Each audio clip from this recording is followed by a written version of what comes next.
Halo, bertemu lagi dengan saya, Dian Hendrayanti, pada kuliah daring Biosistematika dengan topik DNA barcode. Pada video pertama, kita telah mendengarkan hal-hal yang terkait dengan metode DNA barcode. Di video kedua ini, kita akan melihat bagaimana aplikasi metode DNA barcode digunakan untuk mendeteksi keaslian dari produk-produk, terutama produk makanan. Setelah mendengarkan kuliah ini, kalian akan mengetahui beberapa kasus penipuan produk makanan yang terdeteksi melalui metode DNA barcode.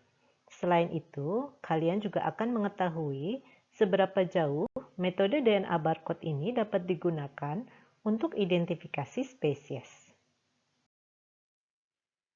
Biasanya, identifikasi spesies dimaksudkan untuk mengukur keanekaragaman hayati.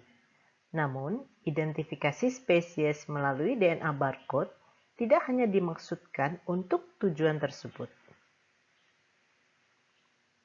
Kita dapat mengenali keaslian produk-produk seperti makanan segar, produk makanan awetan, produk rumah tangga seperti furnitur yang terbuat dari kayu, atau produk-produk yang lain melalui metode DNA barcode ini.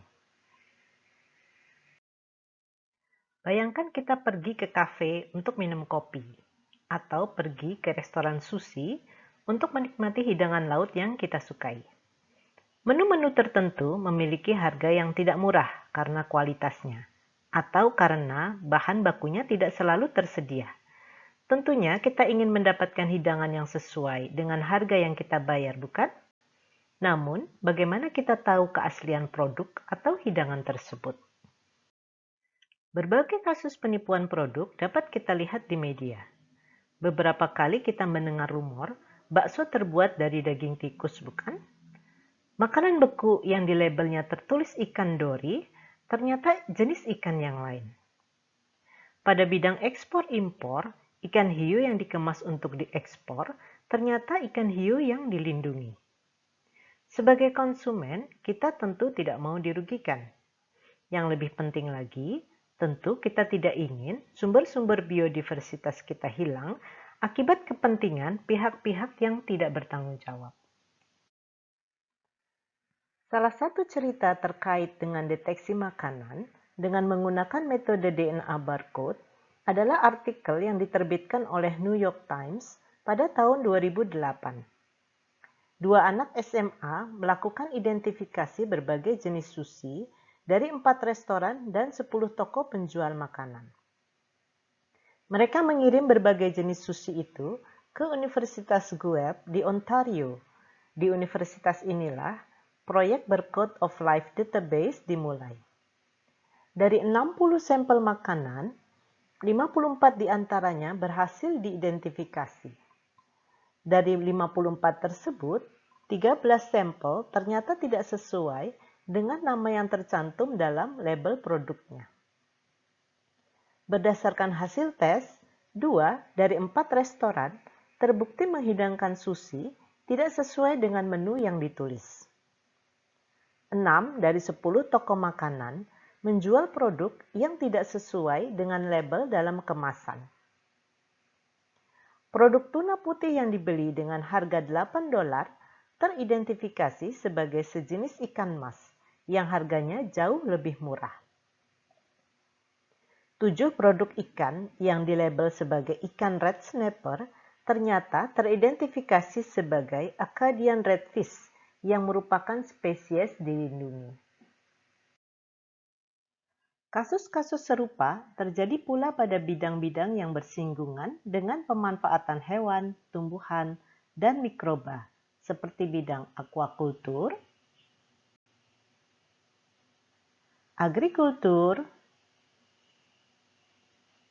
produk olahan susu, dan produk daging. Dengan memperhatikan berbagai kasus tersebut, penelitian dan pengembangan metode DNA barcode sangat diperlukan. Pada saat ini, berbagai alat portable berbasis internet telah dikembangkan yang memungkinkan siapapun dimanapun melakukan identifikasi menggunakan DNA barcode.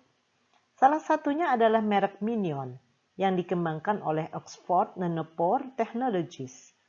Semakin banyak laboratorium dan industri yang mengembangkan alat seperti ini, diharapkan dapat memperluas penggunaannya karena harganya akan menjadi lebih kompetitif. Sebagai penutup, perlu diingat bahwa seperti juga semua metode, DNA barcode memiliki kelemahan di samping kekuatannya. Kelemahan yang ada pada metode ini adalah belum dapat digunakan untuk mendeteksi spesies-spesies yang baru berpisah dengan populasi induknya. Metode ini juga tidak dapat digunakan untuk taksa di bawah level spesies. Hal lain adalah pendekatannya yang bersifat satu dimensi, yaitu hanya mengandalkan karakter DNA. Nah, kalian telah mendengarkan seluruh kuliah mengenai DNA barcode. Bagaimana menurut kalian? Apakah metode ini dapat dikembangkan lebih luas lagi, terutama untuk perlindungan keanekaragaman hayati? Pastikan kalian juga memperdalam teknik-teknik molekuler yang lain, misalnya teknik metagenomik maupun teknik metabolomik. Sampai jumpa pada topik-topik lain di kuliah daring biosistematika.